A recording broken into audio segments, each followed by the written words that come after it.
Assalamualaikum warahmatullahi wabarakatuh.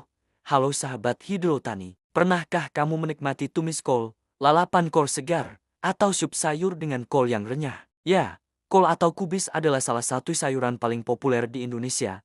Tetapi tahukah kamu kalau kol punya sejarah panjang dan manfaat yang luar biasa? Di video kali ini, kita akan membahas secara lengkap tentang apa itu kol, asal-usulnya, jenis-jenisnya, hingga cara budidaya dan peluang bisnisnya. Yuk, kita mulai. Kol atau kubis Brassicaceae var. Capitata adalah tanaman sayuran daun yang termasuk ke dalam famili Brassicaceae, satu keluarga dengan sawi, brokoli, dan kembang kol. Tanaman ini memiliki daun yang tersusun rapat membentuk bulatan seperti kepala, yang menjadi bagian utama yang dikonsumsi. Kol bisa berwarna hijau muda, hijau tua, hingga ungu kemerahan, tergantung varietasnya. Kol bukan tanaman asli Indonesia. Tanaman ini berasal dari Eropa bagian selatan dan Laut Tengah, khususnya wilayah yang kini dikenal sebagai Italia dan Yunani. Kol sudah dibudidayakan manusia sejak ribuan tahun lalu. Catatan menunjukkan tanaman ini telah dikenal sejak zaman Romawi kuno. Kol mulai masuk ke Asia Tenggara pada masa kolonial, dibawa oleh bangsa Eropa. Di Indonesia sendiri, kol mulai populer dan dibudidayakan secara luas pada abad ke-19, terutama di daerah dataran tinggi beriklim sejuk seperti Lembang, Pangalengan, Dieng, Brastagi, dan Bedugul. Kol tumbuh baik di daerah beriklim sejuk dengan ketinggian 800 sampai 2000 mdpl. Daerah penghasil kol terbesar di Indonesia antara lain Lembang dan Pangalengan Jawa Barat, Dieng Jawa Tengah, Tawangmangu Karanganyar, Brastagi Sumatera Utara, Kintamani dan Bedugul Bali, Endrekang Sulawesi Selatan. Kol juga mulai dibudidayakan di beberapa daerah dataran rendah dengan teknologi khusus, seperti rumah paranet dan irigasi tetes.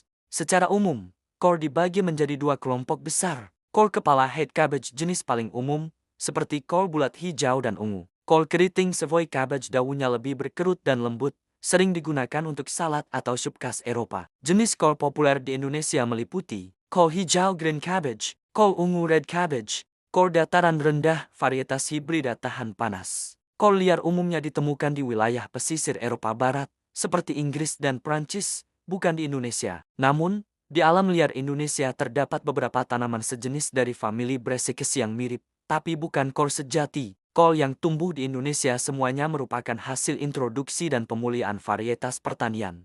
Habitat dan syarat tumbuh kol. Suhu 15-20 derajat Celcius. Ketinggian 800-2000 mdpl. Tanah gembur, subur, dan kaya bahan organik. pH tanah 5,5-6,5.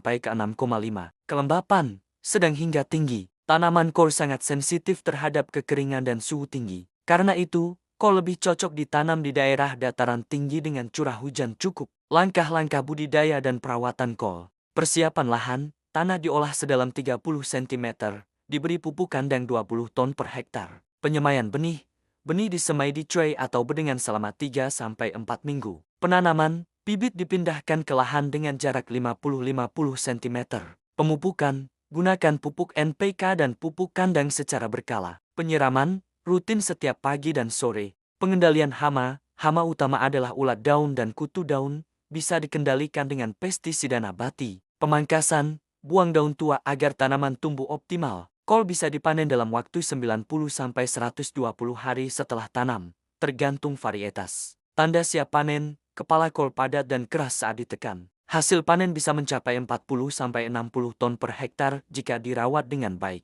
Kol kaya nutrisi penting seperti vitamin C, vitamin K, serat, dan antioksidan. Berikut manfaatnya: menurunkan risiko penyakit jantung, meningkatkan daya tahan tubuh, membantu pencernaan, menjaga kesehatan otak, mencegah kanker berkat kandungan sulforafane, baik untuk kulit dan rambut. Meski menyehatkan, konsumsi kol berlebihan bisa menyebabkan perut kembung atau gas, karena kol mengandung sulfur dan serat tinggi. Gangguan tiroid ringan, bila dikonsumsi mentah terlalu sering karena kandungan goitrogen. Jadi, konsumsi secukupnya dan seimbangnya. Kol sangat fleksibel dan bisa diolah menjadi lalapan mentah, tumis kol, sup sayur, kol goreng favorit di warung pecel lele, campuran capcay dan bakwan, isian lumpia atau salad sayur. Di luar negeri, kol juga difermentasi menjadi sauerkraut Jerman dan kimchi Korea. Kol termasuk sayuran dengan produksi tinggi dan permintaan stabil sepanjang tahun. Harga kol bervariasi tergantung musim dan wilayah.